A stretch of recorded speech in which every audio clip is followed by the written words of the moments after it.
I shave with a Mach 12 razor. You got it. I make money, I do well. It's a good feeling to be able to take my mother out to lunch and pay half. I can... Yes, these are great jokes that deserve better reaction.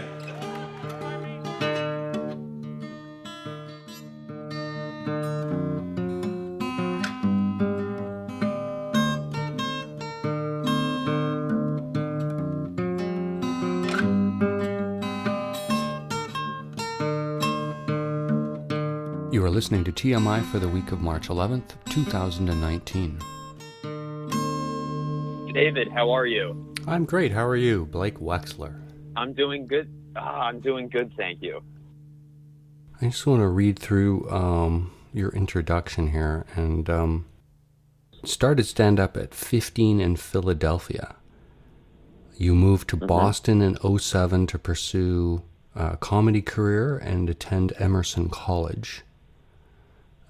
You won, I think it's 2 years in a row, the Rooftop Aspen Comedy Festival. Now, as you were saying, I was the greatest young comedian of all time. I think that was the exact words you were saying. Yes, that's where I left off. What was, it was the Rooftop Aspen Comedy Festival 2 years in a row, and what was your title at that? I was, I guess, finalist. Yeah. Would be one of the, I think that would be the phrase. The greatest living comedian in the history of comedy. Yeah. That and that as well. Yeah, that was the superlative. That, I mean, those aren't my words. That's what everyone was referring to. Yeah. So, there's only so many, people after a certain point where it could, be wrong, because there were countless people using that exact verbiage. Right. So, you got a degree in journalism and political science and then moved to Los Angeles.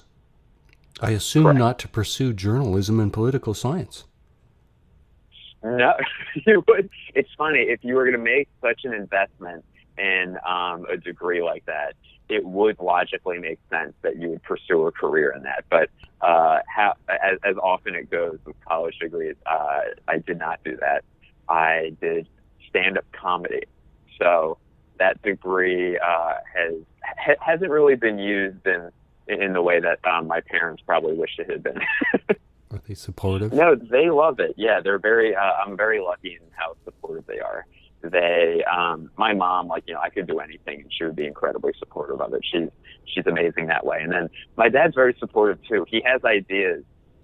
He'll give me, career advice from just a place of no understanding whatsoever of what this life is like. Which, why would he know? It is a very specific career where it's very hard to bring in, knowledge of other businesses into it. But, he's recommended that I become an agent without knowing what an agent is and knowing that, I'd rather disappear from the face of the earth and do that. But, he has his ideas, but he's incredibly supportive, and, he can figure out how to find my things online. He watches everything. So, they're great. He doesn't say things like, now that Bill Maher, what you need to do is get a show like he did. Actually, he does say that, but with Jon Stewart, who doesn't have a show anymore. Right. So he does say, hey, well, you should just host The Daily Show. Yeah. Which, it's not like I forgot to submit a form. I'm working on it. But yeah, there's 6 jobs like that, so he means well, of course. So, and the fact that obviously he thinks I would be good enough to do something like that is very sweet. But it's the process that is, I think he lacks understanding on. One of your first jobs in Hollywood was working on Key and Peele. Right. As the assistant to Keegan-Michael Key. What did that involve? That involved knowing what type of smoothies he likes to drink. Mm-hmm.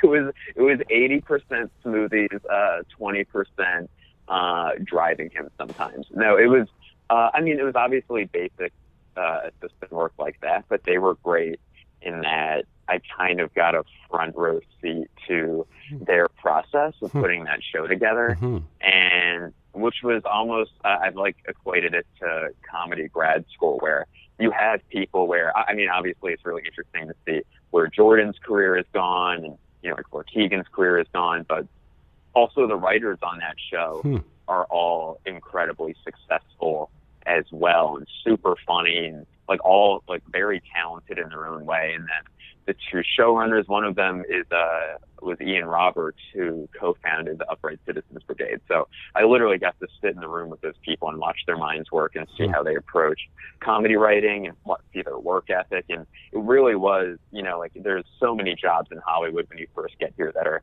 just so debilitatingly awful. And, you know, you work 14 hours a day doing them, but I got super lucky where I got to learn things that, you know, will benefit me for the rest of my life. So it was a really great job. It seems to me, and I guess I've seen, okay, so I'm going to think of the four-season series Marin. And at one point in it, in I guess season 3 or something, they show some of the writer's room. And in this case, Dave Anthony is the head writer on a show. Mm-hmm. And from what I know, Dave Anthony's a really nice guy. But the character he plays as being the head writer in his show, but his control over the writer's room was, I thought, hysterical. Was there any of that? Yeah, I think it depends on the room. Yeah. I think that character was hilarious on Marin as well. Mm-hmm. And I mean, obviously that's a lot funnier than if it was just like, oh, everybody's getting along. That's not funny. You know what I mean? So I've really lucked out where everything that I've worked on, everyone's been really nice and cool. I'm told that can be specific to comedy, where if you think about it logically, it makes sense where, you know, you're just being silly. Mm-hmm. You're being paid to be silly. Mm-hmm. And it's kind of hard to get work if you're an asshole. And that's a thing where, because, you know, you do spend more time with the people in these particular jobs than you do with your own family. You spend more than half your day, literally 13, 14 hours with these people. So, I mean, you can be the funniest person in the entire world, the most talented person, but if you're an asshole, it's like, well, you know, I'd rather have a less funny person than be around, you know, like a pile of shit all day. So, yeah, no, everyone was incredibly nice. Like no one was mean. Everyone was really respectful towards one another. It was really cool. Has written for Comedy Central. What show was that for? That, like, I've written a bunch for their digital, so I wrote a few sketches and digital series and stuff on their app and online, basketball sketches, some sports sketches, and then I've written some other stuff. It's so funny how, like, when I used to listen to interviews with people, it's like, how the hell do you not know what you've done? You know what I mean? But now off the top of my head, like, oh yeah, like I did write them. The ABC Snapchat show Watch Party, The Bachelor. Right. So that was an episode, was it making fun of The Bachelor? So I was, and that's why I was not asked back. It was a series where really funny actress, comedian, and she was hosting it. Her name's Quinn Marcus, and that was me buying time trying to remember her name. Uh-huh. And she's so funny. She also went to Emerson, actually. We knew each other from there. And she would have on generally a comedian and someone who used to be on The Bachelor or Bachelorette, whether it was a contestant or I think they may have had one of the Bachelorettes on it as well, but like the three of us would sit and watch scenes, you know, like comment on it. And then, you know, the Bachelor person would give you quote unquote insight, into the episode. And then like the comedian was supposed to say funny things, but like I never really saw the show. So I was just making fun of it the entire time, which did do really well. But those kinds of things, they're also sponsored by The Bachelor. Like huge shows like that often have creative control over not total control, but say in, you know, like partnerships and stuff like they did with ABC and Snapchat. They're like, yeah, you know, I think we might want to have someone who's more of a fan of the show rather than Blake, who just made fun of it the entire time. But it was really cool, and working with those people was great. And I'm not sure if they still do it, but it was really fun. I'm going to use the T word, so watch it. This isn't exactly a safe space, so you could be triggered. Trump. It just occurred to me, you know, he's from reality TV. I think it'd be funny if he was, in a sense, tried by reality TV. So whether there were outtakes of somebody impersonating him, let's say, hosting If You Think You Can Dance, or Are You Better or Smarter Than a Fifth Grader, or The Bachelor, how long would he last on The Bachelor? Or Big Brother, or like why can't we look at him in terms of his reality TV career? I mean, certainly he talks about his own ratings. He seems to be stuck in that headspace already. He really does. Yeah, I mean, if for the first two shows, So You Think You Can Dance and Are You Smarter Than a Fifth Grader, the answer to those two are no.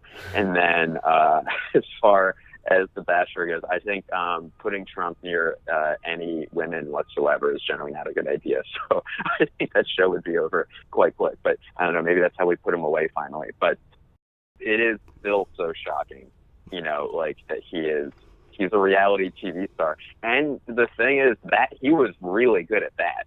He was great at it. Mm-hmm. Again, I don't know if I can ever compliment him on anything else again, but that he was incredible as a reality TV star, because bad people make great reality TV stars. Right. So, yeah. You've appeared regularly on the Cracked podcast and the Todd Glass Show. Yes. You've been on some other podcasts. I've been on TMI with David Archer, and that's one of my favorites. And then I've also been appearing a lot on a show called The Daily Zeitgeist, which is on How Stuff Works network, and they're great. It's I'm trying to think. And by the way, feel free to edit me plugging other podcasts out of your podcast. No. I'll totally understand. Not at all. And it's like a political podcast, topical podcast as well, and they do it every day. And it's actually hosted by the guy who used to run Cracked, Jack O'Brien, and Miles Gray, who used to be a lobbyist in D.C., and it's also a great, really funny, really smart host. So it's really good. I highly recommend it. Your album, you have 3 albums. The Blake album, 12 Years of Voicemails from Todd Glass to Blake Wexler, and the most recent one, Stuffed Boy. Yes. On iTunes, Amazon, Google Play, and Audible. Stuffed Boy. Yeah. So, you have a little bit in your video section of your webpage, and in it you touch on Stuffed Boy. So, what came first? The bit came first. Yeah. And when you're naming an album, there's so many different ways to do it. Right. And it's, if you take a risk, it can just sound really stupid, and you put so much work into and by the way, there's a lot of comics who have done it where, for instance, David Cross, God, this must be over 10 years ago now, released an album called Bigger and Blackerer, after Chris Rock's, famous special Bigger and Blacker. So that made me laugh, in that he's referencing another comedian's special title. But, right. It seems like with albums, if there's, it was super Stuffed Boy, 2 syllables, 2 words. And it was, you could also, for the branding aspect of it, it's like, oh, I could have a doll version of myself. That'll make for a good cover. So it kind of, right. Made sense. And I make everything so difficult on myself in general. It's like, why don't we just take this layup and move on? No, it's good. What I really liked about the bit you did in the video was how you spoke to your parents, even as an adult now. And there's such truth in that. I've observed friends and girlfriends especially, and I'm always intrigued at how they speak to their mothers, even though they're adults. It is interesting because I think that can be a part of, that's a really interesting point. I guess that could be a part of the growth of a human being where you can kind of be stuck in stone, where the rest of you keeps growing, but right. Your relationship with your parents can often still be that of adult-child, even though the child's an adult now. So, yeah, that is a really interesting dynamic from person to person to see how they deal with their parents. And to steal a show title, it's another Arrested Development. Right. Well put, for sure. Are you still doing the Friendship Buddies weekly live comedy? I am. Yeah, we do it every Sunday in Los Angeles. Yeah, actually, our 2-year anniversary of the show is coming up in a couple weeks, and I've been running it for a little over a year with those guys. It's 2 guys, Aaron Herzog and Luke Giordano, who are 2 very funny stand-ups who I actually started out in Philly with, and they live out here now, and they were running the show for a year, and I jumped in to help out with the booking and running it, but it's a really fun show. It's in a bar or outside on a patio in a bar in Glassell Park, which is a neighborhood in Los Angeles that it's mostly just Los Angelinos, where it's not, transplants. It's real people. It's not people who work in the entertainment industry as an audience. It's just a real audience. And we do it outside, which adds another fun element. So, and there's only like a very few cities that you could pull that off with without, canceling due to weather all the time. Sure. So, yeah, it's a blast. We do it every Sunday at 8.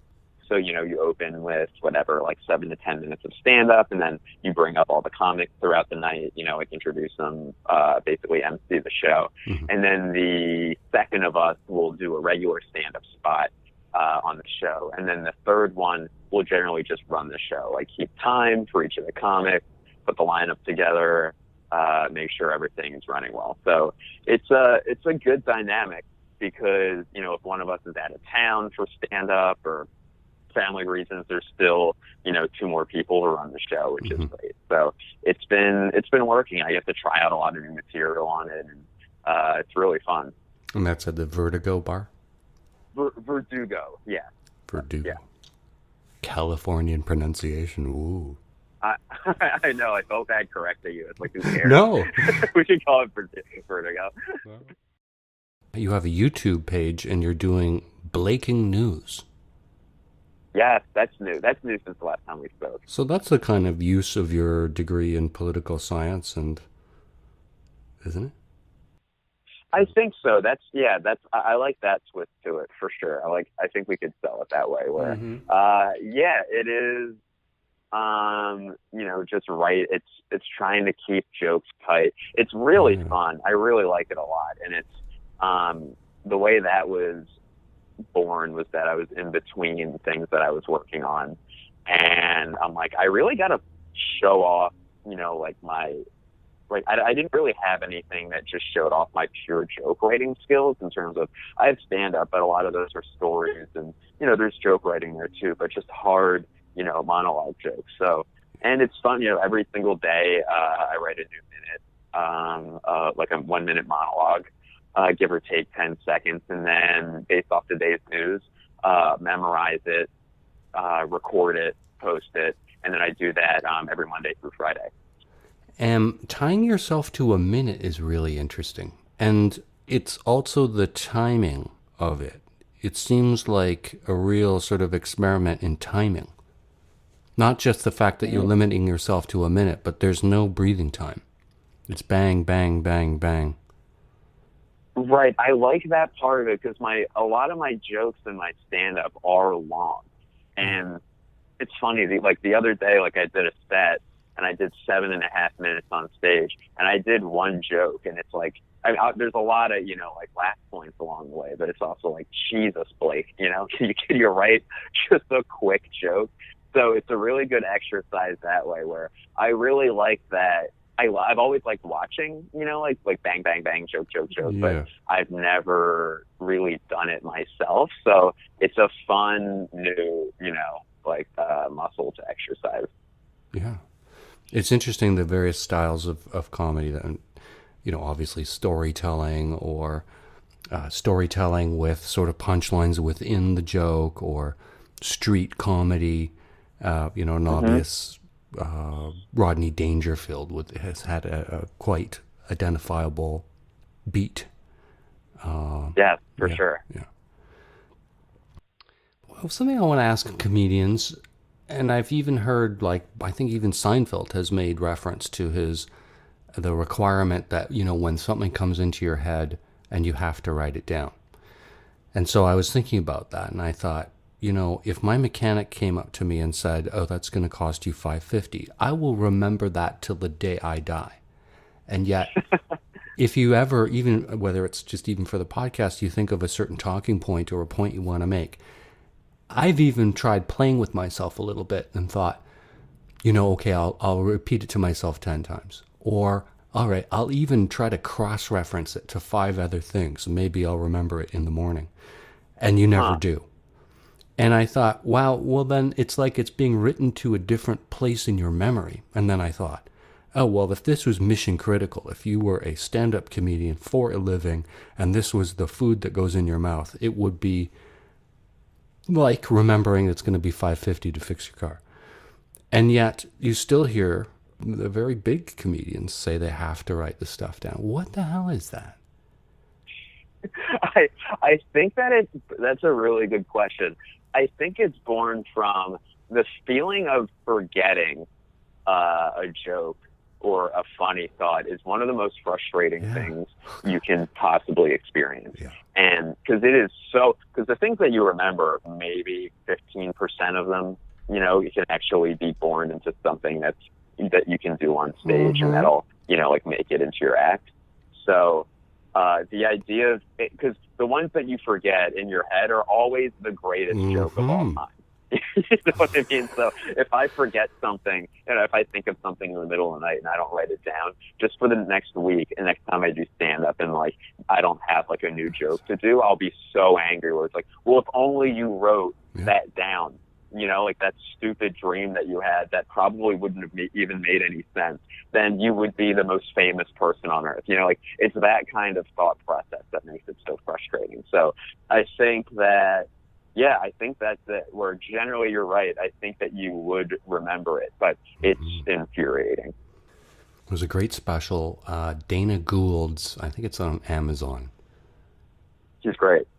I just couldn't believe it. I think it's called I Know It's Wrong. And I've always been a fan of Dana Gould, but I think this particular one is just magical.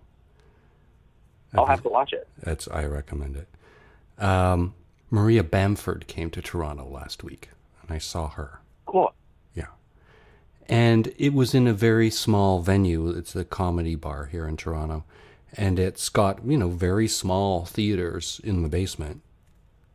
When they book a big comedian like that, I guess she does a number of days to make it worthwhile, but it's a very small venue. I saw Todd Glass at the same place. Oh, cool. Yeah. About a year ago. A Black Box Theater. Is that something? Because that's what they are. And it seems like the best experiences I've had watching comedy were in a black box. You know, like literally everything's black. What a great description. So I've seen comedians in stadiums and I've seen them in these black boxes. What's so magical about being in that black box, tucked in a basement with no windows, all crammed? There's just something so different about it. Yeah, it's really cool. I think it might be because I've actually never thought of the mechanics behind it before, but I think that if you're watching something good, and it's so hard to do these days because there's a billion distractions at all times, but I think like a black box theater is amazing in that there's nothing else going on. It's the wall, you can't even stare at the walls. Like the wall, everything blends together, and then you have the one thing going on on stage. And if it's good, then that's, you know, I mean, obviously, if it's a terrible thing going on stage, it's a goddamn nightmare. But, you know, generally in those creative spaces, it's really, really cool because you don't really get that anymore. You know, if you're in a movie theater, there's popcorn or like people, you know, walking around like crunching things or doors swinging open, you know, over and over again. And in a tight space like that, it's just such a great, you know, venue to watch stand-up especially. So I think the intimacy of it is what makes it great. There's usually some crowd work. So I was thinking about this. This is a poorly thought out thought here. But so in a giant stadium, the crowd work, and we've probably seen examples where it was funny and it worked, but I just wondered, there's a different tension if there's a little bit of crowd work going on in one of these black box theaters, because there's only a certain number of people in it. And if they're picking on that one person, you could be next. And I wonder, there's some kind of proximity awareness that's created in these small rooms, that you're just a few aisles or seats away from the person who's interacting with the comedian briefly during crowd work. Obviously it makes you, I don't know, you're part of the herd, whereas in a giant room, you're several herds away from anyone who's connected with the crowd work, There's more terror. It adds to the tension of the audience members somehow being trapped in a small room. For sure. I think you're onto that, where I would even go further, that with a black box, it's not even a herd, it's like individuals, where you can actually see, someone's facial expression, where it's very, very personal in that. It's like if someone's getting picked on in, like a black box is 50 individuals, because no matter where you're sitting, you can be, oh, that person has brown hair, like that person is tall or short, like you can see everything. Comedy club can kind of be that too, but I think any venue over 500 people, it's a blob. So it's not individual. It's like, oh, there's a blob over there. It's not individual people. It's almost not even human, where it's almost just a group of objects, which it sounds like the most dehumanizing thing you could possibly say. Well, in a way, it's true. Yeah, the person on stage, in a way, can become what do they call those big screens at Megatron? What do they call those things? Right, yeah, you're right. Is that what they call them? I think it's like Megatron or Titantron or like a big screen. It's something like that, yeah. The Stephen Brody Stevens is something I wanted to ask you about. Yeah, it was super, super sad, the fact that he passed away. We weren't friends, but I'd done a bunch of shows with him. Oh. And he was so funny, and funny in a unique way that I've never seen anyone be funny before. Like when he would go on stage, he was the type of comic where it was electrifying, because you've never seen it before. There was that, obviously it's comedy, so he was very funny, but there was also an element of what the hell is going on? What the hell is about to happen? Like, he was so intense and, specifically funny, where I think the biggest compliment to him on earth is that just when he passed away, every single comic had a story about him. And not one of those stories where so many comedians, if they pass away young, it's like, oh my God, he got so drunk after this thing, he was so funny, and like he was dancing on tables and stuff. It was all just really positive stories about him. So yeah, it was definitely a huge loss for LA comedy in particular. One of the things that sort of made him so palpable in the moment was it would appear he's not working from a script for sure. Right. And now, I think we talked the last time we talked about how making something that you might be reciting sound like you're not reciting it. Like, he really did seem to be riffing in the moment a lot of the time.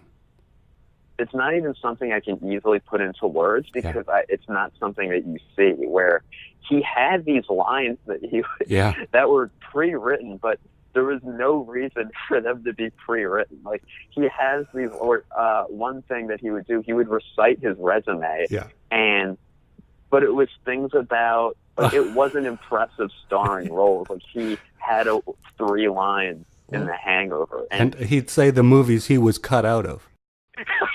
Right, exactly. Yeah. And so that was, I think the line that he was saying, he would say those frequently, but the way in which he would say them, where he would either say it, the riff was not in the lines itself, it's the way he delivered them, because he would either deliver it like in a false, brash tone of like, how dare you? I was cut out of The Hangover, as if that was a credit. Yeah. Like, he was cut out. The fact that he was cut out of it is what should impress you.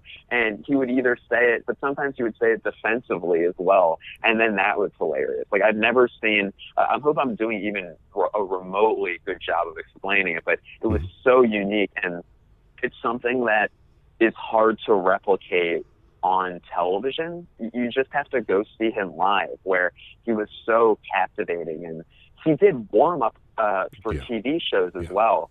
And when you think of a warm-up comic, there are some really good ones. Like Mike Kaplan and Jimmy Pardo are both incredible comedians who are also good warm-up comics, but most warm-up comedians are just the hackiest shit of just like, let's just get these people giggling. They're handing out candy and stuff, but Brody was a warm-up comic, and it didn't make sense because he was so, on paper, it didn't make sense because he was so tense and, just so wild and erotic, and just that doesn't generally, like in your head, it doesn't logically feed into warming up an audience. Mm-hmm. Like he attacks the audience, when he's on stage, but he was incredible at it. Like there was a show, I forget which show it was, but after he left doing warm up, the show, I think went downhill, and they couldn't put their finger on it. And a lot of people think it's because Brody wasn't doing warm up anymore, which, is incredibly impressive if that's true. One of the big shows he was on was Chelsea Lately was the warm up for, and I think he was even did warm up for At Midnight. He did, and he would enter the crowd, and I went to a few tapings of that, and he had this encyclopedic knowledge of geography in the San Fernando Valley in Los Angeles, which is so specific, it's hilarious. And if someone said where'd you grow up? And then they'd say what streets they grew up on. And then without fail, he could tell them what high school they went to. And I've never seen him screw it up. It was incredible. It was so funny. Like, why does this guy know this? He was amazing. I'm concerned with this idea that there are comedians, and how so we define that. So it really means comedians who aren't, beloved by the masses, but they're celebrated religiously amongst other comedians. And he was apparently one of those. Although I was a big fan of him. This is why I don't really understand, funny should be funny. Why would it work with comedians and not so well with the mainstream media? What does that say about people? Yeah, I think it may say more about comedians than it does say about people. Huh. I think it's more like comedians, but when I speak in such a reverential way or specific way about comedians, my girlfriend always gives me shit because she's just like, "You're not astronauts." You know what I mean? Like, you're not as brilliant as you think you are. She has a point, but also she's wrong. And I think that it's a thing where when you consume so much stand-up, just by virtue of not only are you doing it all the time and writing it, your whole life revolves around it, you are just by virtue of doing stand-up. It's almost, it never happens that you're the only stand-up on a show. It almost never happens. So by virtue of you doing stand-up, you're around other stand-ups and you're watching stand-up constantly. And I think a lot of comedians get jaded to what kind of stand-up that they watch. So the stand-up in theory is doing something that comedians never see. And therefore, and that can go two ways. Either that's the thing like, oh, we've never seen it before, the audience never seen it before. And that means, the audience thinks it's incredibly impressive as well, and they love it. Or it's so off the beaten path and so not mainstream, the audience doesn't like it. And I think that's what people mean by comedian. And it's rare that you transcend both. Like Brian Regan, for instance, is a comics comic. Like if you ask any stand-up comedian who their favorite comics are, he's going to be in their top 4 or top 5 no matter what. But he also works completely clean and sells out theaters, across the country. So he's a rare one. There's other examples too, but he is a specific one where you wouldn't expect him to be both. Yeah, I watched him at he played Massey Hall about a year and a half ago. It's a giant theater. And he still seemed to be able to work the room as if it was a small theater. That's impressive. He's amazing. Interesting to see the people in the crowd. You know what I'm about to say. There were a lot of old people and a lot of young people, and they were from a very wide spectrum. rather than just being all the sort of same generation. So Yeah. this ability to That's reach. impressive too. Yeah. That means he's growing. You know, like even, I mean, it's not like he's ancient or anything, but he's been doing stand-up for what, 30, 40 years maybe? And Yeah. the fact that that's the goal. That's what I would love to have is, you know, like 20 years from now doing stand-up and looking at the crowd. And it's not just people my age, it's split where there's young people there too. That means that, you know, you're not stuck in your ways. So I said this wasn't going to be a safe space. We could use triggering words. Trump. Yeah. You know, Trump was fun up until the midterms, and then a lot of panic was removed. Your words. Yeah. well, okay, fun is a bad choice of words, but you know, up until the midterms, there was a sense of panic, I think, internationally, and I justified my Trump derangement syndrome on the fact that there were no checks and balances, and that this was just, something you couldn't take your eyes off. And then the midterms, and you know, the Democrats seem to be in and sort of interested in being a check and balance, and they're having hearings and stuff. So a lot of the terror and excitement was relieved to a certain extent. But I have to say that as a Canadian, there was nothing better than watching the American country implode, essentially, politically. Right. And we were great. Yeah, it's still imploding. We were great. It's not going anywhere. And you were a disaster. And as a Canadian who, you know, we're 10% the size economically, and probably by population. And so we've had this long-term sort of identity crisis being next to America. And this just seemed delicious to watch, you know, the walls finally cave in. To the point where a few episodes ago, I opened my podcast with a quote of Trudeau, our Prime Minister, saying, Canada is and always will be a nation of the rule of law. And this was in connection to this Huawei debacle. The CFO of Huawei has been held by the Canadian government in lieu of extradition to the United States. And then there's a whole 5G thing, and she's in trouble because of fraudulent statements related to doing business with Iran despite American sanctions against Iran, and all of this stuff. And then a week or two later, we had this big scandal unfold here in Canada. And I'm sure you have no idea what I'm talking about. I do know that Trudeau is dealing with a scandal that I think someone came out. This is by the way, I just want you to be on the same page of how uninformed I am on this. Yeah. I know that Trudeau's in a scandal, and I think that someone in his own party said something nice about him, and now he's doing a little bit better. That's all I know. That may not be right. Yeah, we don't get that news. Yeah. Well, one of my preoccupations has always been nuclear. And so SNC-Lavalin is a giant corporation, has, 50,000 employees in 50 countries.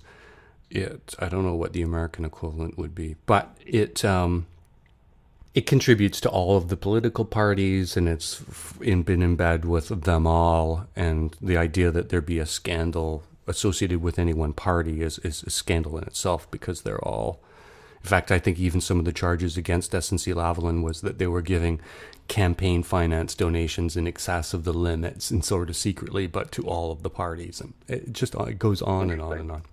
So SNC-Lavalin is one of these giant corporations that's so big that it had, over the last 3 years, got a piece of legislation passed that would benefit it, which essentially is a deferred prosecution agreement. Why?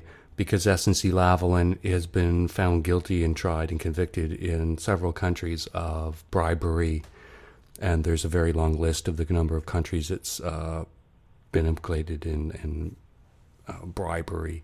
It's been banned by the World Bank from World Bank funded projects as a result, and that every single project that ever happens in Canada is one of 3 companies, and one of them is always SNC-Lavalin.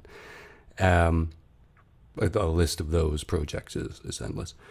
And the idea is that if you're convicted of a crime, then you are no longer able to take government contracts, and almost all of the business SNC-Lavalin does in Canada is government contracts. Oh, interesting.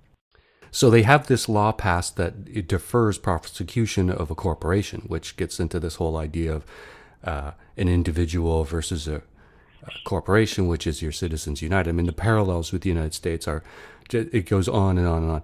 So this law gets passed, and then we have a Minister of Justice who is also our Attorney General, and on her desk now is this deferred prosecution agreement.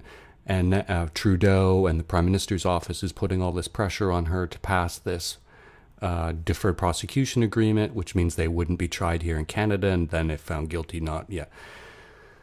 Turns out that SNC-Lavalin's home riding happens to be the Prime Minister's riding, and the Prime Minister is base is somewhat associated with Quebec, and this is a Quebec corporation.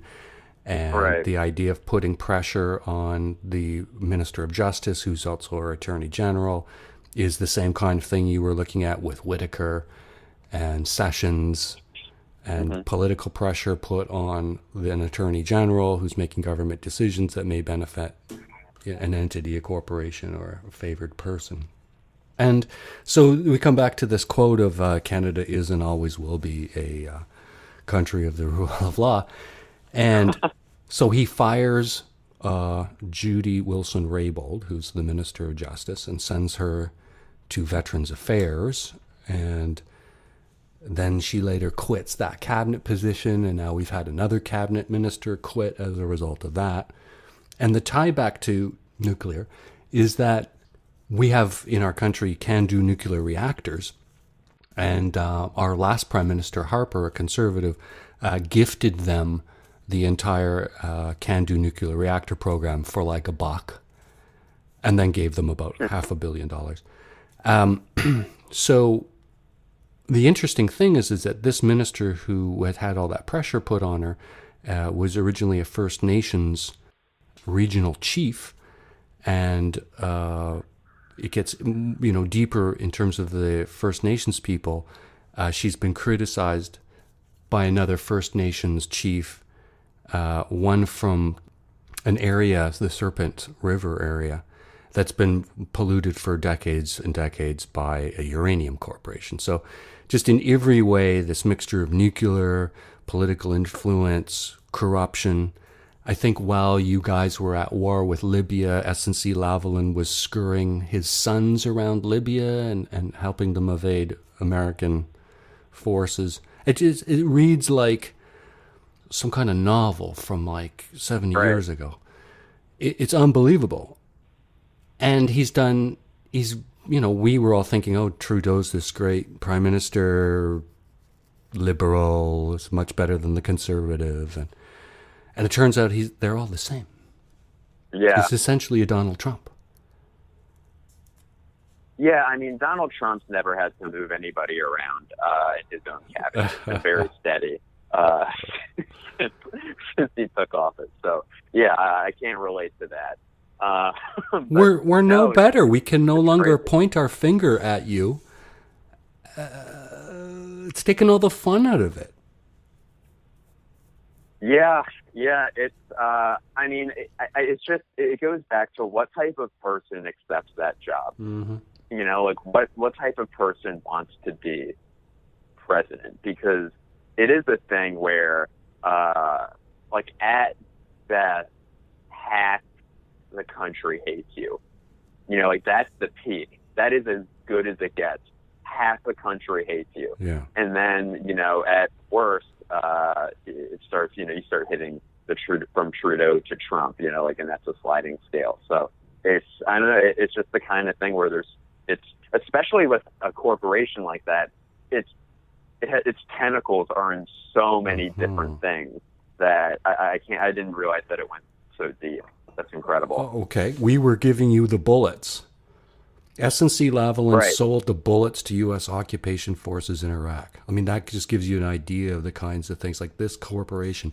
Billions of dollars in contracts with the monarchy in Saudi Arabia. I mean, there's no difference.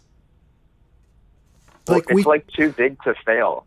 Definitely. It could be like, I might be out of my depth here, but like just as you were talking about it, just reminds me of the banks, like during the bank bailouts where it's, do you let this corporation, die and suffer and be held accountable for what it's been doing? But if you do that, there's going to be a negative drawback, at least initially.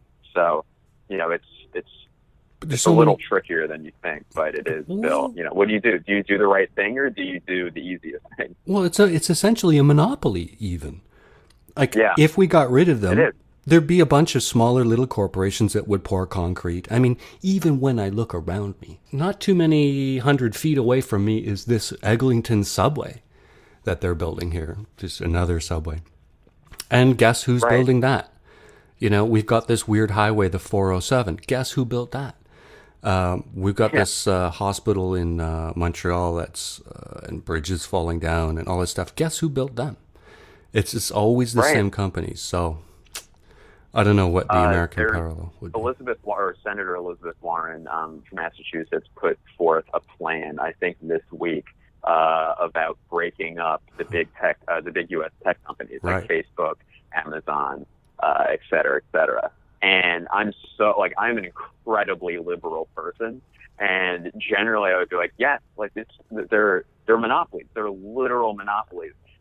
But then I remember when she put it forth, and I'm a fan of hers, I was like, oh God, now I have to think about no Amazon, just the effort of thinking about there's a weird comfort in this post-Trump world. I can't believe I'm saying this, in that at least we know that the monopolies are steady. They're almost grounding in a way. I think is one of them. I'm joking about that, but at the same point, there is some sort of truth to it, where everything is so unsteady. It's like, well, at least we know that Amazon's here. Well, at least we know that's not going anywhere. But yeah, it's so strange. One of them could be Google, and so now you're not going to be able to Google stuff. Right. I mean, right. That's not true, but. But But yeah, just so what we're talking about is a shift away from a thinkology from 60 years ago, where I think most people were into breaking up monopolies and leveling the playing field and all that. It's been said by several people that every generation has to fight for its democracy, not to improve it, but just to keep that which they have. If we're not at that point now, your generation. Right. When will we be? Okay. So the Democratic Party, Kamala Harris, she's from California. Yeah. What do you think of her? I love her. I think she's great. I just, in terms of the nomination, I just don't know. I hate this so fucking much. And this goes back to, do you want to nominate the person who you think would be the best at the job of president? And I'm speaking as a Democrat. Or do you want to nominate someone who will win? So I love Joe Biden. I've loved Joe Biden for a million different reasons. I'm from Philadelphia, Pennsylvania, and from him going to Flyers games and Eagles games to him being a vice president, to his general personality, to many of, not all, but many of his policies that he helped with when he was a senator. I love Joe Biden, but the man is in his late 70s. Yeah. What kind of president is he going to be? He's had, I've had history of brain aneurysms and strokes in my family. I'm incredibly sensitive to it, but this is a man who's had health issues throughout his life, and he's in his late 70s, and he's going to be the best president. That being said, he's the one that I think can beat Trump, because Trump is an anomaly in that you tried having the classy, intelligent person, or some people might disagree with me on the first point, but you're this incredibly brilliant woman in Hillary, who would have made an incredible president, in my opinion. And she couldn't beat Trump because he's such, he trumped her. If someone can go head to head with Trump and out Trump, it's Biden. So I don't know. I love Kamala Harris, but I just don't know if she can beat like such a piece of shit. Like, I just think that she's too smart and cool and classy, and he's just going to bring her down to his level, and she can't compete in that arena. But, that's my opinion. A gamble would be picking a Democrat who is liberal enough to excite the young people, or the portion of the people that haven't been spoken to, the 2/3 who don't vote. Right. So a criticism of, I think to some extent, Kamala Harris, Joe Biden, and who's the other one?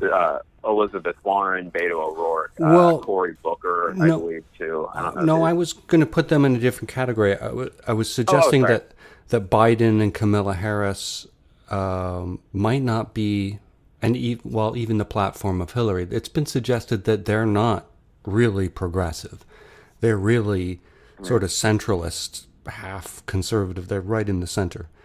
Right. You're not going to get universal health care with them. You're not going to get a rethinking of capitalism. You're not going to suddenly accept that some portion of your economy has always been socialist with those candidates. Yeah. Whereas the Warrens and the Bernie Sanders and Ocasio, and you were going to fatten that list of these, the Florida guy, Beto O'Rourke, is it Florida? Oh, yeah, he's from Texas, I believe. Texas. He lost to that fucking idiot, Ted Cruz, in this year's Senate race. Barely, though. He carried the city. So people are excited. I think that's a great point. It's the excitement factor is what a lot of people attribute Hillary's loss to, where no one was excited to vote for her. She was incredible for... she really, was incredible for women, and she's an incredibly impressive person who happens to be a woman, so she was great for that. But even the rest, I think Trump, this might be wrong, I don't even want to say this stat. In my mind, I feel like Trump carried the female vote, but that's not, or like conservative females. But let's rescind that, because I don't think that's accurate. No, I think it's 55% of conservative white women voted for Trump. I think that's... Yeah, okay. Yeah. That was the stat that I was fumbling through. So, the excitement where Bernie Sanders really excited a lot of people. And I think that Beto O'Rourke will actually excite a lot of people too. And then I would love Kamala Harris. I'm not sure I'm not saying that she wouldn't. I'm just not sure if she would. So, I think the excitement factor is really big. A lot of people were excited about Beto O'Rourke, and he hasn't declared yet, I believe, but there's a lot of issues there where he's super young. He's inexperienced, and he lost to Ted Cruz, for Christ's sakes, so... Well, it's in a southern state. It's imperfect. So the gamble would be that, so if let's say younger voters took over the Democratic Party and their nominations, and they came out with the Green New Deal and a more radical Elizabeth Warren rethinking of things, that might not work well against Trump, because it's easily dismissed as socialist ideology, impractical and inexperienced. Yeah. And that's interesting. Sorry, go ahead. No. I think that the word socialist might have lost a lot. This is my own theory. Yeah. I just think the word socialist, I think, doesn't carry as much bite as it used to, or with young people. I think that the country might be aging out of that word, because with young people, it's almost a positive. Yeah. Because you hear who's referred to as a socialist, Bernie Sanders, Alexandria Ocasio-Cortez, I think that's, sometimes I mix up the order of her name, but, she's been called a socialist, and she's the darling, of a lot of young voters right now. And just the word socialist, that word became scary in the 60s. You know what I mean? When most, no young voters were alive then. So, I'm not sure. That also, I might be biased, obviously, because I am in this liberal bubble, and I am like on the scale of voters, like on the younger half of it. But yeah, and by the way, for people who think that that's true, that they're socialists, then they're not going to vote for that Democrat anyway. So I'm not sure. It's just getting people out to vote. There's as the country becomes more and more, quote unquote, this is almost an oxymoron, but more minority, like when the minority becomes the majority, that's going to help Democrats so much. And you see so many states starting to turn Democrat because of the minority demographic, where I think like Arizona is going to be one of those states, and like Arizona's been, and Texas is going to become one of those states. So it's interesting where in the next 14 years, I think those are going to swing, but it's in the matter of, the next however many years he has left, 5 years to get Trump out of this. So, yeah, long term, I'm really enthusiastic for the Democratic Party. I think if they can figure out a direction and shift away from, like you said, the moderates or the more, the conservative Democrats, that's the way to go. It's just going to take longer. Yeah, the socialism is such an interesting thing. Police, garbage pickup. I mean, the mail, at one point was government owned. I think you guys privatized the mail. But I mean, it's been around forever. It's just the stupidest thing. Do you think that your country will get universal health care ever? No. Yeah. No, I think there's just too much money in it. This is depressing, but I think whenever do you do the right thing, or do you do the thing that'll keep getting you elected and make money for the people who are getting you elected? Where are they going to go with it? And, yeah, I mean, if Obama is, Obamacare was far from perfect. A lot of it was stupid and it sucked. But if even what they accomplished there, has been repealed, and Trump has gutted the budget for, advertising for it, I don't see it happening. Most of the rest of the world has it, so just saying. But I know. It's so frustrating.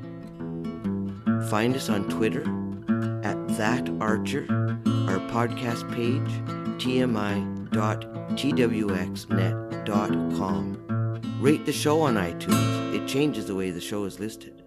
This week they had a juror from the Manafort trial, and she was she was talked about months ago when the original verdict in that particular trial was brought down. And it was reported in the news that she was a Trump supporter, and despite that had considered the law in her, and she was one of the people who found him guilty. But in fact, she voted on all of the 18 charges, even though he was only convicted of 10 of them in that particular trial. And she was on commenting on the judge's sentence passed down. And everybody in the entire world is surprised at the short sentence that was brought down by the judge. But we had to hear her continually say and describe herself as a Trump voter. And it was particularly difficult because you're admiring her for being able to separate her political views from her role as a juror. And yet she's admitting that she's a Trump voter. Now, I'm in a bubble and in Canada, so I don't get to meet a lot of Trump voters. So she seemed particularly odd to me. Did you catch any of that? No, I didn't, but that is fascinating. And also the fact that the words surrounding people who voted for Trump are not used or have never been used before, where you always say oh, they voted for Trump, but people who voted for Trump are referred to as Trump supporters. Mm-hmm. No one ever said an Obama supporter or a Bush supporter. That word was never used. And then I also find it very interesting that you use the word admitted. Nobody, that's so telling as well, where it's embarrassing. Yeah. So, yeah. I think that's really, really interesting. A celebrity juror, by the way, is now an incredibly fascinating occupation. So you must meet some of these Trump supporters. Mm-hmm. How do you cope with that?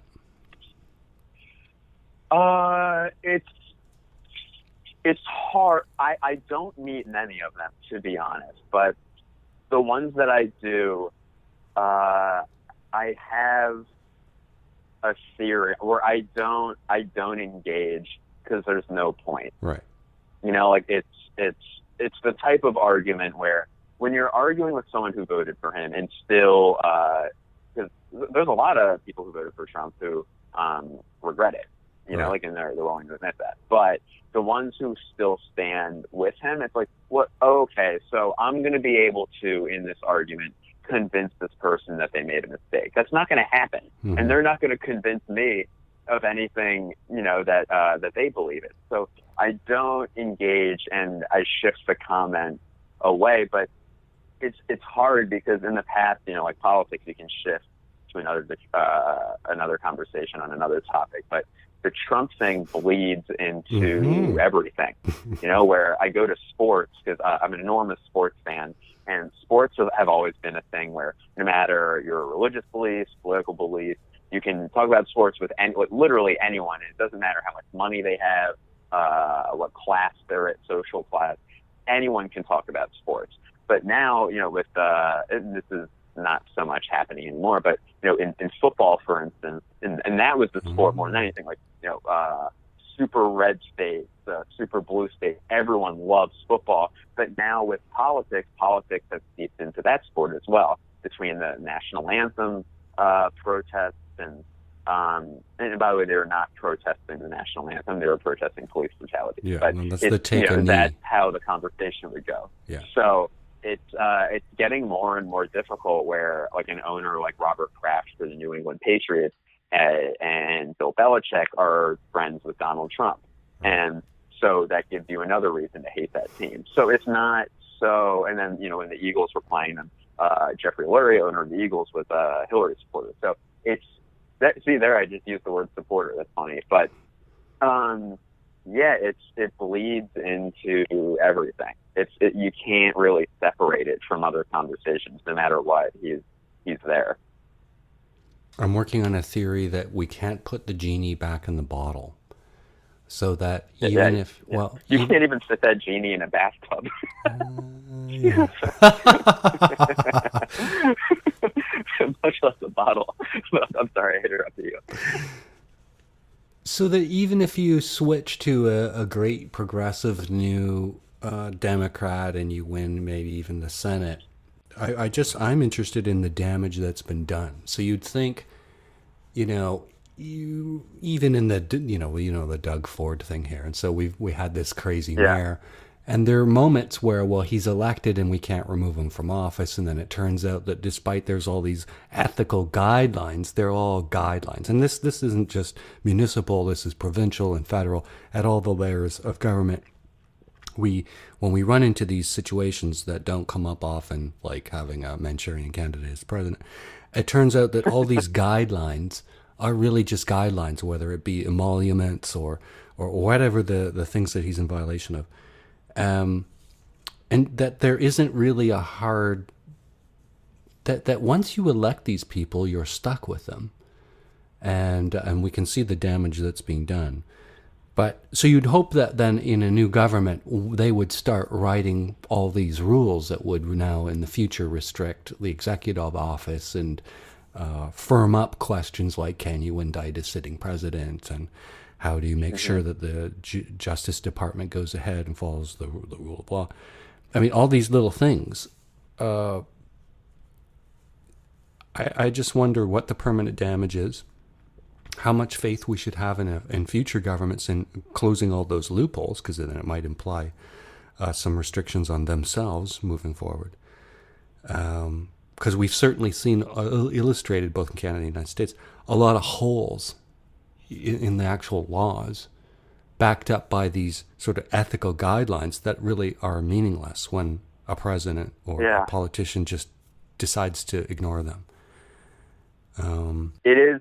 Because they are guidelines, and that's, I think, the permanent damage that is, I mean, internationally, I can't even comprehend that. I think that's what's going to be the permanent damage to the United States is internationally how we're viewed, and that I can't even comprehend or conceptualize because it's such a big, it's just so big. You know, each country how we're being perceived. But I think domestically, the issue is what it's done to decency, Right. and just the concept of decency in public conversation and rhetoric. So it's, and by the way, like if you watch some of my stand-up or shit that I've said, it's like, oh really, Blake's decent? Like half the Blaking News things that I do is making fun of Chris Christie for being obese. So I'm not perfect. I'm an idiot. I have plenty of instances of me not being decent, but I'm also not influencing an entire country yet. So I think the thing with, I understand the irony of me talking about decency, but that being said, I do think that the problem is that when you have a man who disrespects women the way that he disrespects them, and he openly mocked a person with a disability, and he openly, he just, the way that he speaks to people and speaks down, he's such a bully and just an awful person that, like you said, you can't create a guideline that says, all right, in the law, if the president calls the person that he's running with a nasty woman, he gets fined or something. That's not going to be a law. It shouldn't have to be one. So 89% of Republicans think he's doing a great job, and 40% of the electorate seem to still support him. Yeah. So yeah. I understand how a liberal would think. What do we tell our kids about this kind of person? Like, you would be training your child to identify narcissists and bullies and braggarts and all of the things that he encompasses. These over 50% of white women, or just any of these Trump supporters, when they sit their kid in front of the rally or watch the sound clips, I really wonder what are they saying to their kids, this is what a real good man is like? You know, like, I think it's nuanced where it's, you can respect someone like this, but not someone like this. You know what I mean? And I think the best way is to teach them the characteristics of a good person and say that, that this president has none of those. But out of one side of their mouth, they're saying, "Oh, I agree with the things he's doing," and then they sit them. Oh, the people who voted for him. Yeah, right. They sit the kids in front of the TV and say, and there's the pussy grabbing or whatever mean things he's doing. No, I think what they would say is that, like, oh no, I don't agree with anything that he's saying, but at least he's not a woman. You know, it's how they would justify it. And that's the mother saying it. Yeah. Right. Exactly. Jesus. I notice we don't use the term czar anymore. You know, during the Bush years, everybody, he was the czar of, education, the healthcare czar. Everything was a czar, and suddenly there's no czars anymore. I find that strange. Well, yeah, I think because, actually, it would be way too on the nose. It would be, yeah, well, I mean, I think Trump wanted to rename the White House the Kremlin, but they told him he couldn't do it. So it was a red flag. Yeah, it's ridiculous. That's really, really funny. Once the president becomes a Russian puppet, calling things czars isn't that fun anymore. It's just a term that's dropped out of the mainstream media's lexicon. I find it weird. Because that pissed me off during the Bush years, because everybody was a czar. I really don't get it. I wonder if that was foreshadowing somehow what was to come. How come it doesn't say Trump in big golden letters over the winding front of the White House? I know. I think the White House is actually too tasteful of a looking building for him to put his name on it. It's too conservative. The enormous white columns aren't gaudy enough. I remember, I think it was Crossfire, or what was the show? The Spin Room on CNN. When Bush first got elected, they took a picture of Air Force One and they put longhorns on the front of Air Force One. Oh, that's funny. Yeah. I only saw that once. I never saw that again. I thought it was so creative. So, after Cohen's testimony last week, where he's bringing in documents by the suitcase, he's testified twice in secret, once in public. He mentioned a lot of names. The Democrats are sounding like they're going to bring all those people in, including the financial officer for the Trump organization. Just what's been testified already are high crimes and misdemeanors. He's named as individual one and co-conspirator in a document that amounted to a conviction. So it's on the court record. What are we waiting for here? I think they might. This is what I hope, is that, you watch crime movies and they don't want to get the mob boss on racketeering. They want to get him on murder. I think that you don't want to get Trump on, minor crime X. You want to get him on the big one. And I think they might be holding out for collusion or, something like that. So that's what I hope. And it's going to take a while. That's a thing where, it's already been it's been years, but I think this almost 3 years. But one thing that made me feel better, which is, this speaks to the state of things, but I was listening to an interview with, I think it was Barbara Walters, was on Mark Maron, and she's talking about Watergate and how long it took them to get Nixon. And it was 4 years, 5 years maybe, of investigation. So, it takes so long, and the court system here takes a really long time. So it's not overnight. So this is wishful thinking. I hope it's because they're going to nail him for something bigger than, what we've seen so far. Okay. So a court case takes usually a long time. So one interesting thing is that if he's a one-term president, then let's say new charges were found next week. The time it would take for that to go through the judicial process, let's say it's whether it's Roger Stone even, let's just say it takes, it could be that a court case may somehow be delayed beyond his one term, and then he can't do any of his pardons. The other interesting thing was that if he were to pardon Manafort, let's say, and then Manafort then was called to testify, he wouldn't be able to claim the fifth because that's something you give up in a pardon. So he wouldn't want to pardon. So in a way, his promises of pardon may just be a smokescreen, because the pardon comes with other drawbacks for him. Right. And yeah, he's a master of the smokescreen. Well, also, let's say you've been pardoned, so now you can't plead the fifth.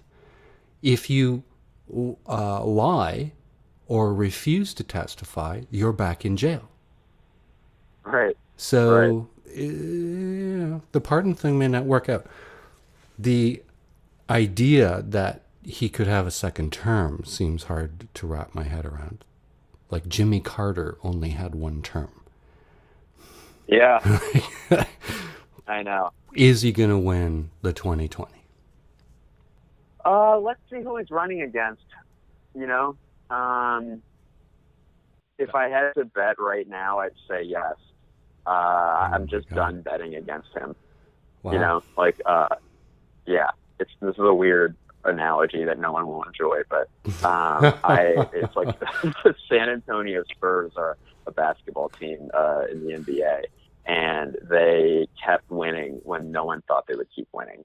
And there was no reason for them to keep winning. There was no logical reason. Yeah. And after a certain point, after they kept proving me wrong, it's like, all right, well, I have a policy. I'm not betting against that anymore. And it's the same thing with Trump. There's no way he should not win another term. But, if he survived all this, why wouldn't he? And that's a depressing way to think, unless, a candidate emerges that, gets people out to vote for the Democrats. It's going to be close. So you're worried about Biden because he's too old. You're worried about Bernie because he may not last. Maybe you think, Okay, so but Trump, is indestructible. He'll live till 180. Yeah, well, he takes really good care of himself. He's a picture of health. Well, maybe there's something to it. The KFC Yeah. and is it Pepsi or Coke? Diet Coke. I Could be think onto he gets something. both IV'd into his veins. I think it's Coke. Diet Coke. I think it's Diet Coke. Yeah. There was the idea that he's on drugs, Adderall, or what is it? I can't remember. That makes sense. Some people had figured out that he was snorting some.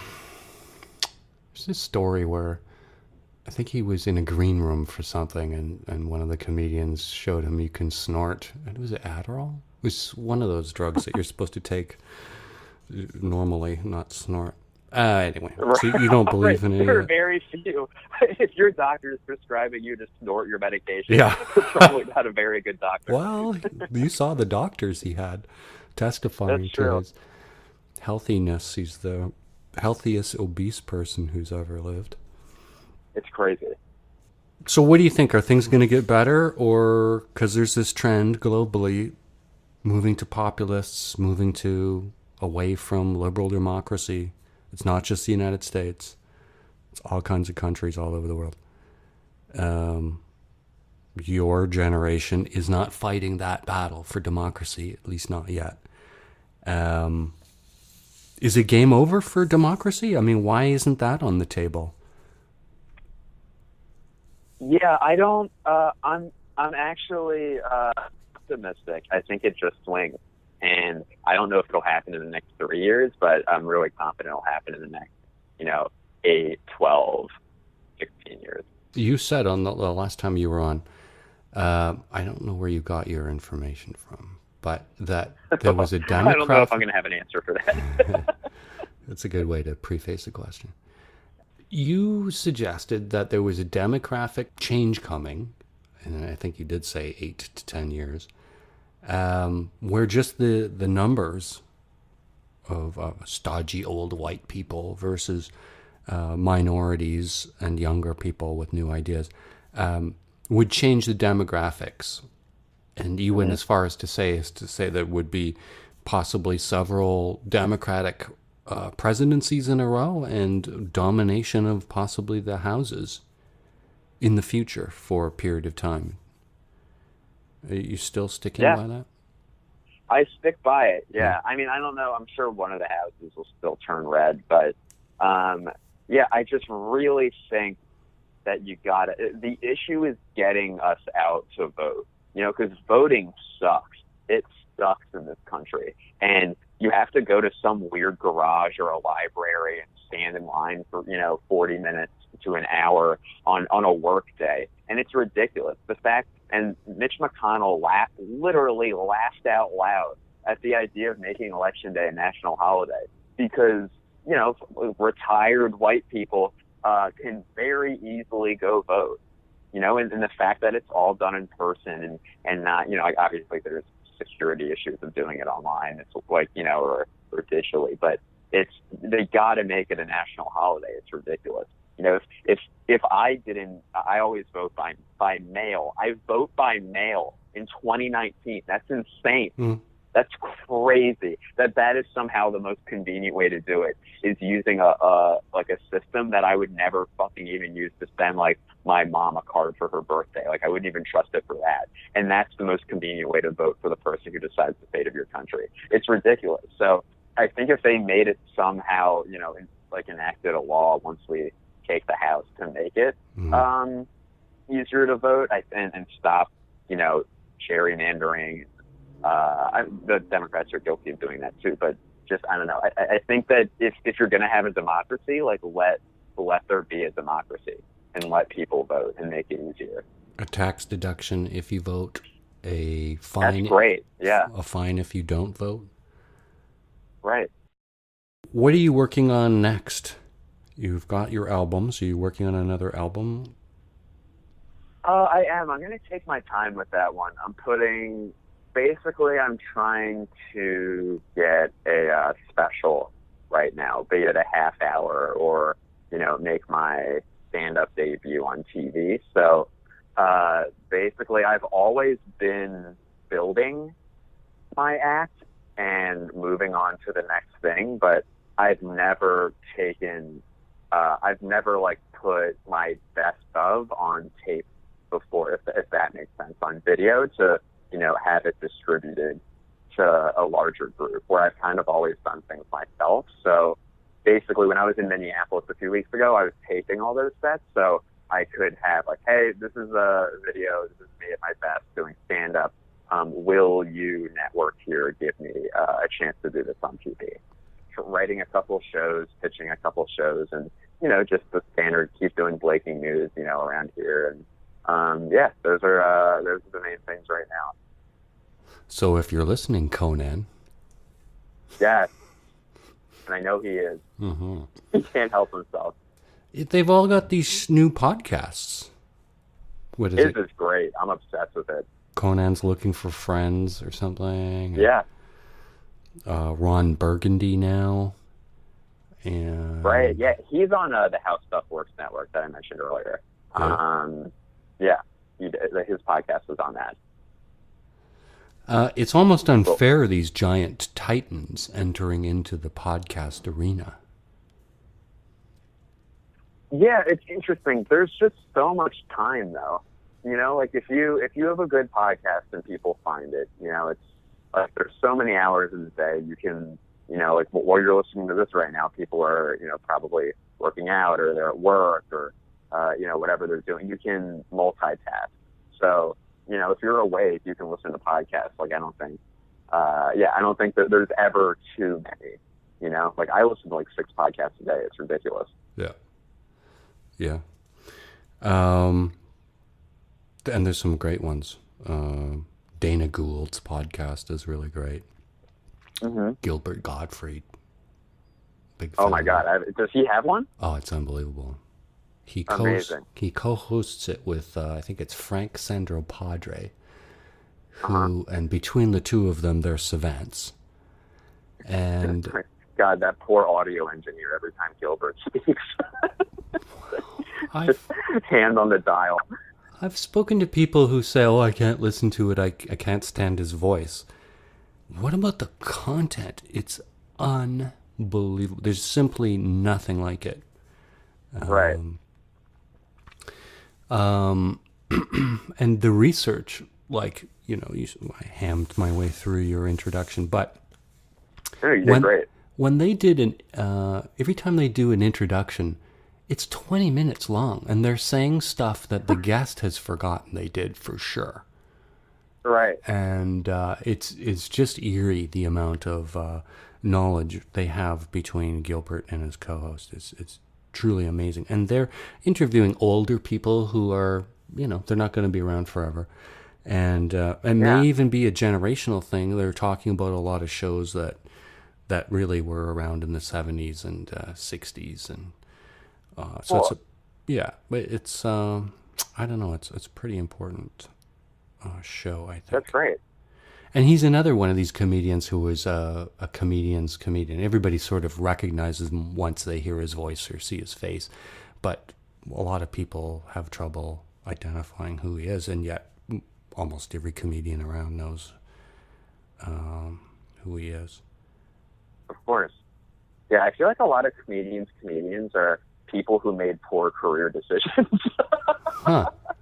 Where so many of them were, Patrice O'Neill, who passed away, was an incredibly funny comic, and he was a comic because he mouthed off to people, to executives, and he did a lot of things that made great stories, but could have ultimately hampered his career a little bit. And the same with Gilbert Gottfried got fired from being the Aflac duck. Yeah. For, I believe it was a 9/11 tweet. Yeah. So it's just stuff where, if you want to become a comedian out there, do something really shitty for your career, and comics will love you. Well, Anthony Jeselnik, so he's sort of the same kind of shock comedian. Yeah. I think he's pretty known by most people, I would think. So maybe he's an exception. exception. I think the roast really catapulted him to, national attention. I want to go see a comedian bomb because I have a feeling. All you have to do is go to a comedy club and you'll probably see it. Because I have a feeling that I think that as an audience member, now, you know, if you're going there to laugh, and I guess that might be a main motivation to go to a comedy club, but if you're a comedy sort of nerd, then wouldn't you see more of the person bombing than having a great polished set? Oh, interesting. Like who they are? Yeah. Like as a person? Yeah. Yeah, it's there's different ways. It is the most vulnerable I think you can be, and it is really fascinating watching a comic bomb. A lot of comics watching other comics bomb. I can't stand it because I'm just like, Jesus Christ. But there are some times where you can see comics bomb, and it's either, oh, you see just it's killing them. It is absolutely, you see just they're miserable, and it's humiliating, and they're just so sad.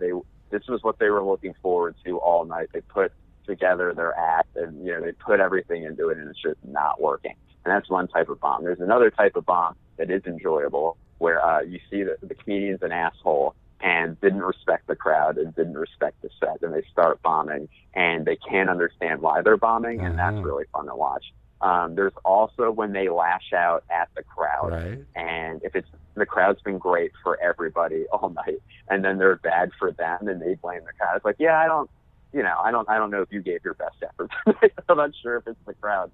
And then when it is the crowd's fault and the comedian lashes out at them, that's awesome, because it's kind of therapeutic to watch that. So yeah, there's a bunch of different types of bombs. Some are really enjoyable, and other ones, where you have to leave the room because it's too tough to watch. Some kids will act out, and they're doing the wrong thing, and they get in trouble, but they're getting a huge amount of stimulation from all the attention they get. And I think that if you had a great set, you get this wave of pleasure and accomplishment. But if you bomb, you get 10 times that in negative stimulation. And my theory, though I clearly have no idea what I'm talking about, is that you're going to get more emotional experience out of a bomb. Even though it's negative attention, it's still, it's louder, it's more palpable a sensation than pulling off a well-executed set. What do you think of that? I think that makes sense, but I think the tank can overflow, or there's only so much you can put into the bomb tank. Yeah. So I think once you feel those feelings that you just outlined, you get it. Okay. And then anything after that doesn't really help. So I think that once you fill that up, it's like, all right, I know what this is. I know what this feels like. I've learned from this before, and then there are ways that you can learn from bombing where you're like, oh, okay, I did this wrong, and then you cannot repeat that mistake. But I think that just the feeling of bombing, it's after a certain period, that feeling you don't learn from, but the reason why you're bombing, once you figure that out, that you can learn from, if that makes sense. Can you tell me anything about a time where you bombed? Or is it something you don't want to dwell on? Yeah, I can. I most certainly can. The worst one I've ever had was I was in Portland. This must be 5 years ago, and had just I was doing a week with Todd Glass actually at Helium there, and we did 5 shows. I was opening for him. Every show was incredible. I killed every single show. I was feeling amazing about myself. After the last show was the best show of the week, and it was incredible. It was the perfect week. And then a comedian who lived up there at the time was like, "Hey, you two should come do my show." And I'm like, "Yeah, let's." And I should have just stopped. I should have just done the shows at the club and stopped and done no more shows. And we went to this next show, this local show that was at a bar there, and it was amazing. It was a packed crowd. Audience was incredible, and the show was super late. I think it was like 1 a.m. when we got there, and the show was still buzzing. And they were like, "Oh," Todd and I both went, and the person running the show goes, "Oh, who wants to close?" And I, feeling myself for doing these great sets, I'm like, you know what? Todd's been headlining all week. Todd's only one of the greatest comedians, of the past couple of years. I'll just follow Todd. Let me close. I can close. And Todd goes up and does great, obviously. And I go on stage the last meeting of the night after all these incredible local Portland comics, after Todd's class, and I couldn't be more confident. And I ate shit in a way. I bombed horrifically. I even went up to a guy. I don't know if I've ever said this part publicly, but there was a guy there who produces and directs comedy specials. And I was a big fan of his. And I went up and I asked him to watch my set. Oh, no. That's how good I was feeling. And nothing worked. Bomb after bomb. And I was doing my best material, and it was eating shit. And in stand-up, they give you a light when it's time to get off stage. And you never get a light if you're doing poorly. It's not like that. It's just that, oh, you have an allotted time. And when you have a minute left, they give you a light so you can start wrapping up. And they never told me where the light was. So I couldn't see. I didn't know when it was time to get off. So I was bombing, and then they were giving me the light, but I couldn't see it. So not only am I bombing, but I'm going over my time. So it was, and the bar had to close at 2 a.m. So I was a horrific stand-up comedian. I, in theory, disrespected the show because I blew past the light, which I didn't do on purpose. I just didn't know, but that looked terrible. And then I asked that comedy director to watch me. He watched me eat shit. And then the bar could have gotten in legal trouble because it was 2 a.m. and I was still fucking bombing on stage, and they had to close. And then my friend Shane Torres, who's a hilarious comic, just from the side of the stage just goes, Blake, and then giving me the cut it off motion. I was in the middle of a line. I just go, all right, well, that's it. I got to go. And I sign off. And then Todd in the green room where all the other comics, he told them all as a bit, which actually made me feel a lot better. He told them not to look at me. So, there was 12 people back there just staring at the ground. And then, which initially I'm like, oh my God, this is real. I feel like shit. And then everyone just started laughing. I was like, oh, okay, that makes me feel better. But yeah, that was 5.5, 6 years ago. And I still can feel every negative feeling as if it was happening to me right now, telling that story. What went wrong? Oh, I was too confident, I think. I didn't. But that's what you need. Show. Isn't that's the driving enabler, is an unwarranted sense of confidence?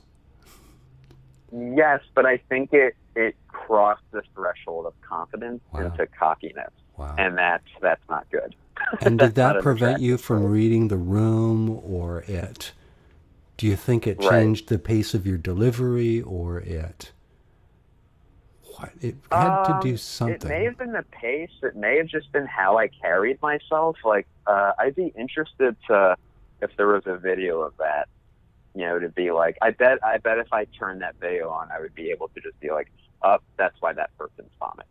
I would be able to see it right away. You're on Instagram, Facebook, and Twitter as Blake. Yeah, very active on those, just at Blake Wexler. And then BlakeWexler.com, and anywhere that you get albums, if you just search Blake Wexler, you should buy all 3 of them. Yeah. Fuck it. That's the whole box set. iTunes, Amazon, Audible. Exactly. Yeah. Ever going to play Toronto, do you think? Yeah. The comedy, I was actually planning on going to Comedy Bar, which you were talking about, I think last or over the summer, with my friend Georgia Brooks, who's a very funny comic from Toronto. But that fell through. But it's funny, I'm going on a vacation with my family at some point over the summer, and it's finally given me a reason to update my passport. Huh? So yeah, once I get that passport, I'll try to get in touch with them. But Toronto's definitely high up on my list. I would love to go there. And I think it's Ian Atlas is the booker for the Comedy Bar. Is that right? Empire Comedy. Oh, good. I think that's what it is, yeah. Great. Yeah. No, I'll like grab his email from someone, and then yeah, hopefully it works out. That would be really fun. I'll for sure let you know. Great. Yeah. It's just starting to warm up here now, but we've had like weeks and weeks of negative, just unbelievable negative 20s and negative 16s and all that. And there you are in California. I'm guessing there's no love lost with the East and Northeast. I miss it. No, there is. Yeah, I miss it a lot. It's fun. Like, I still get back there a lot. You know, like Philadelphia is like my favorite place on earth because I grew up there and I just love it so much. So, yeah, I miss it. I mean, the weather out here is incredible, but this is also coming from someone who chose to go to Minneapolis in February to do stand-up. So Right. I'm not the most sensitive to weather, I guess. But yeah, it's the cold wouldn't dissuade me from coming to Toronto. Well, it's a sort of banana belt example. I mean, there's Ottawa and Montreal, and most of our cities are colder than Toronto, so we're by comparison, but still. And you know, it's all nice when it first falls and sticks on the trees and all that whiteness. Right. But after a couple of days, all the snow at the piles and the curbs, they all turn brown, kind of shit brown crust on them, and all the salt Right. in the streets, and everything's dead. There's no leaves, and week after week of the sun never coming out, and ugh. So I don't know. And so how are you with sunburns and all that kind of stuff? You're adjusted? I guess. Yeah. I like last year went to my doctor and they told me that I have like a vitamin D deficiency, which I got a lot of shit about because it's like, really, you live in California and you have a vitamin D deficiency. That's how little I was going outside. So I mean, I go hiking every day, pretty much every day now. So yeah, you know, I've got the lotion, I've got the spray. I'll put on a hat or something. I'm doing all right. And Ollie, your dog? Yeah. He's in the other. Oh no, he's right over here. Yeah, he's around. You have a bit about him encountering other dogs and why he may be very stressed out about I going do. on walks. Yeah, he's the best. My girlfriend had adopted him before we were together, and so I'm now his stepdad. And it's having a dog it's just so much joy. You know, you come home, they're happy to see you. It gives you a reason to go. You know, like be outside, take them for walks. It's the best. Want to add anything? This was super fun. I always enjoy talking to, you know, like it's the idea in general of doing anything like comedy related on a Saturday afternoon for 2 hours is generally something I would avoid, but I enjoy speaking to you so much and it's such a great podcast. I really appreciate you having me. It was really fun. Thanks for being on again. That was Blake Wexler. He headlines clubs and colleges across the U.S. His albums, the Blake album, 12 Years of Voicemails from Todd Glass to Blake Wexler, and most recently Stuffed Boy. Find them on iTunes, Amazon, Google Play, or Audible.com. He is at Blake Wexler on Instagram, Twitter, and Facebook. His webpage, blakewexler.com. Every Sunday, he's part of Friendship Buddies, a live comedy show at the Verdugo Bar in Glazo Park, California, at 8 p.m. We reached Blake Wexler by phone in Los Angeles. Find us on Twitter @thatarcher. Send us an email, archer@twxnet.com. For guest links and contact info, visit our podcast page, tmi.twxnet.com. Find us on Android and Apple Podcast apps. Subscribe and rate the show on iTunes.